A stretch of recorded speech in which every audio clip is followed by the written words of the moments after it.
एक नई भाषा सीखना एक गंदे आईने को साफ करने के बराबर है। नमस्कार मित्रों, मेरा नाम कुणाल है और अपने चैनल कॉन्वर्सेशन कॉर्नर के माध्यम से मैं भाषा के बारे में बात करता हूं और मैं आपको बताता हूं कैसे भाषा की समझ आपके विचार पर प्रभाव डालती है और कैसे आपके विचार आपके कर्म पे प्रभाव डालते हैं।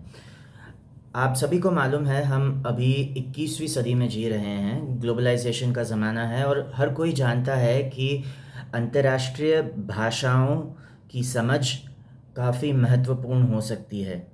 बाज़ार में तो ये बहुत ही महत्वपूर्ण है, क्योंकि अभी विदेशी कंपनियां भारत में अपना कारोबार चलाने आ रही हैं और उसी की वजह से बहुत से भारतीय लोग हैं जो विदेशी भाषा सीखना चाहते हैं और ये जानना चाहते हैं कि एक नई भाषा कैसी सीखी जा सकती है।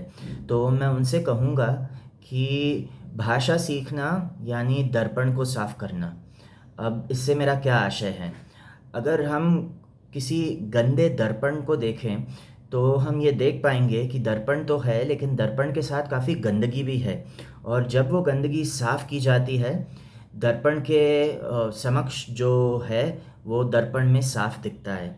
तो उसी प्रकार से जब आप एक नई भाषा सीखना चाहते हो, उस भाषा में दो चीज़ें होती हैं। उस भाषा में स्वर ध्वनियाँ होती हैं और उस भाषा में अक्षर होते हैं। यदि आप उस भाषा की स्वर ध्वनियाँ और अक्षर सीख लो, ये भाषा सीखना काफ़ी कठिन कार्य नहीं रहेगा आपके लिए। तो समझ लीजिए कि आप एक भाषा सीखने की शुरुआत कर रहे हो। आप शुरुआत करोगे अक्षरों से, आप शुरुआत करोगे स्वर ध्वनियों से और पता करोगे किस अक्षर की कौन सी ध्वनि है, और इसी आधार पे आप लिखना चालू करोगे, आप सुनना भी चालू करोगे। तो समझ लीजिए कि ये एक ऐसा कार्य हो गया जिसमें आप एक दर्पण को साफ कर रहे हो, और दर्पण की सफाई जैसे जैसे होती जाती है, दर्पण के समक्ष जो है वो दर्पण में और साफ दिखाई देता है। तो अगर आप एक नई भाषा सीख रहे हो, या तो आप क्रमबद्ध रूप से सीखोगे या आप बिना किसी क्रम के ये भाषा सीखोगे, यानी कहीं से कुछ सीखा, कहीं से कुछ सीखा, कहीं से कुछ सीखा। और दोनों तरह के विधियों में कोई बड़ी त्रुटि है नहीं, लेकिन मेरी राय ली जाए तो क्रमबद्ध रूप से सीखना थोड़ा बेहतरीन साबित हो सकता है। लेकिन जो सबसे ज़रूरी है वो इस संदर्भ में है दर्पण की सफाई।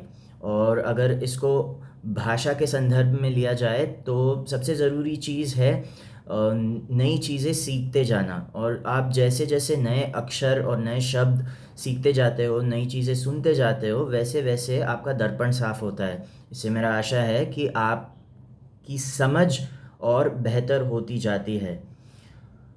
ज़रूरी है कि आप छोटे कदमों से शुरू करें, ताकि आगे जाके जो चीज़ें ज़्यादा जटिल है वो काफ़ी आसानी से समझ में आ सकें।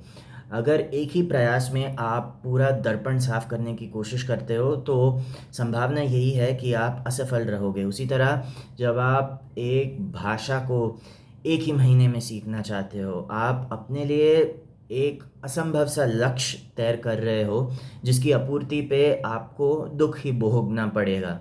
तो आशा है कि अगर आप एक नई भाषा सीखना चाहते हो तो आप छोटे कदमों से शुरू करें, अपना दर्पण साफ करना शुरू करें, और धीरे धीरे जैसे आपकी भाषा की समझ गहरी होती जाएगी वैसे वैसे वो दर्पण साफ होता जाएगा।